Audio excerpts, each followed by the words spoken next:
Well, we just got some news about some other folks that were told to get off of United Airlines. If they didn't get off, this gentleman said he was threatened he would be handcuffed. Let me read this article to you. And this is in this is the Los Angeles Times. It says it's hard to find examples of worse decision-making and customer treatment than United Airlines having a passenger dragged from an overbooked plane. But United's shabby treatment of Mr. Ferns, including a threat to place him in handcuffs, comes close. Ferns, 59 years old, is president of Tri-Pacific Capital Advisors, an Irvin investment firm that handles more than $500 million in real estate holdings on behalf of public pension funds. He had to fly to Hawaii last week for a business conference.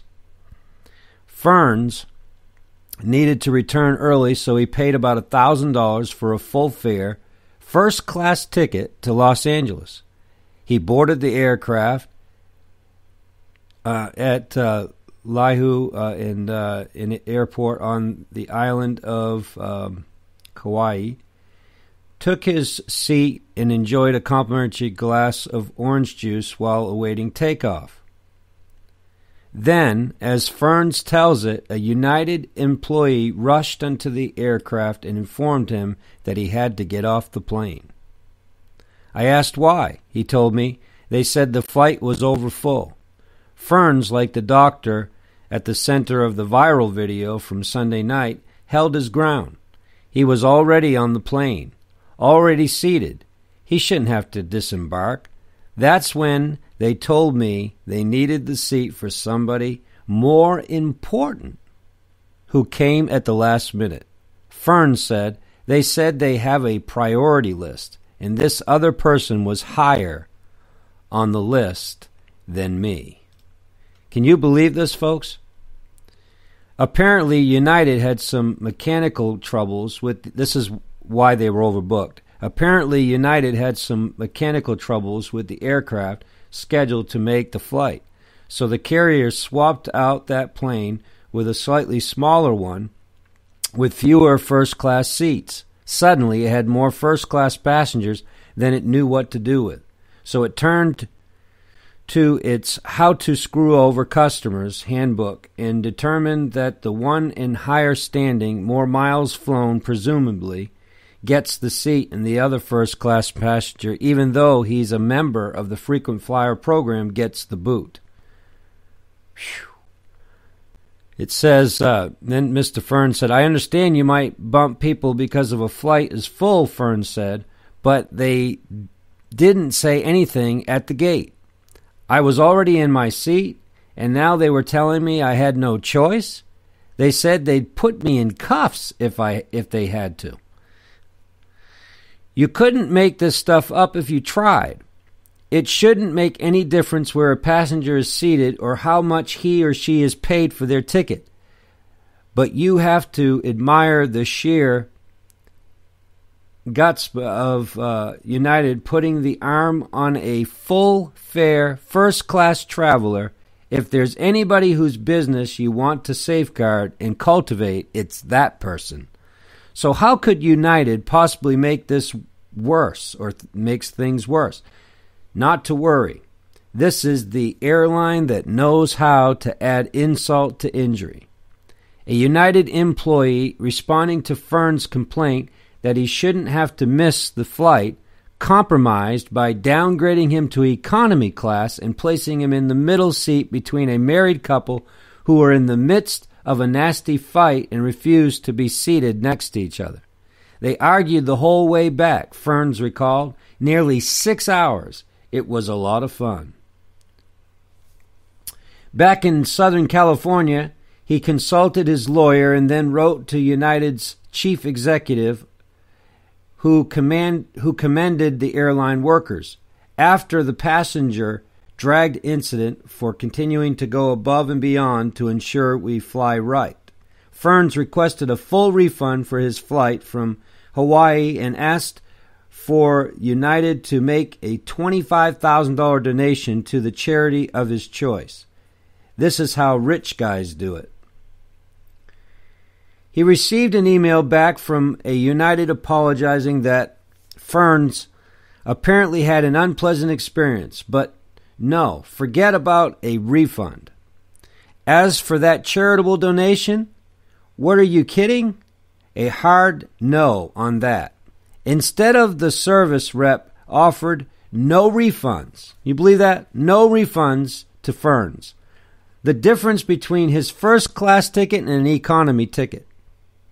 About a week later, as if that wasn't the first thing they should do in a situation like this, and to give him a $500 credit for a future trip on the airline.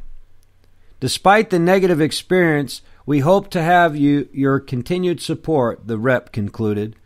Your business is especially important to us, and we'll do our utmost to make your future contacts with United to be satisfactory in every respect. I reached out to United and asked if anyone cared to comment on Fern's adventure in corporate catastrophe. No one got back to me. Julia Underwood, a business professor at Azusa, Pacific University, said United's actions in both the dragged off the plane episode and with Ferns reflect a cold-hearted mindset utterly devoid of compassion for customers. They're so locked into their policies, there's no room for empathy, she said. As a result, Underwood said situations that should be manageable spiral out of control and result in unnecessarily messy PR disasters. What United and all companies need to do is to train and empower workers to deal with specific issues as they arise, she said. Don't just follow whatever is written in your policies. I couldn't agree more. United is neck deep in trouble with their weak because its workers are clearly out of their depth in handling out of ordinary events. In other words, they're robots. You have to think someone on the flight crew would have been able to step up if given the trust and authority to do so by the carrier. Ferns said 3 different members of the crew on his middle seat economy class return to L.A. apologized for how he was treated in Hawaii, but they said they were unable to do anything. He's now considering a lawsuit against United, and he certainly has the resources to press his case. I asked if he'll ever fly United again. Ferns could only laugh. Are you kidding? Praise the Lord. Well, folks, listen. You'll never be dragged off of Airlines. Are you listening?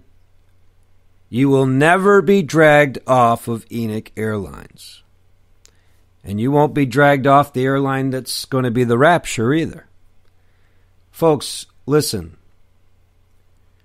If you've got your ticket to heaven, there won't be anybody dragging you off that flight. Now, if you step outside that flight, you're on your own. But while you're aboard, seated, headed to your destination in heaven, nobody's going to drag you off. This is how bad it's getting down here, folks. This is just the tip of the iceberg. It's going to get much worse. We're just now at the beginning of sorrows. But to see a doctor and a man that is a frequent flyer and flying first class to be treated that way, can you imagine how they would treat people in economy? I mean, they're already treating us like cattle when we fly, no matter what flight you're on. They don't even offer you, some flights don't even offer you even a bag of peanuts anymore. I mean, it's getting bad. Not even a drink of water on Spirit. Anyway, I just thought I would share this little bit of information and like to hear your thoughts on this. God bless you.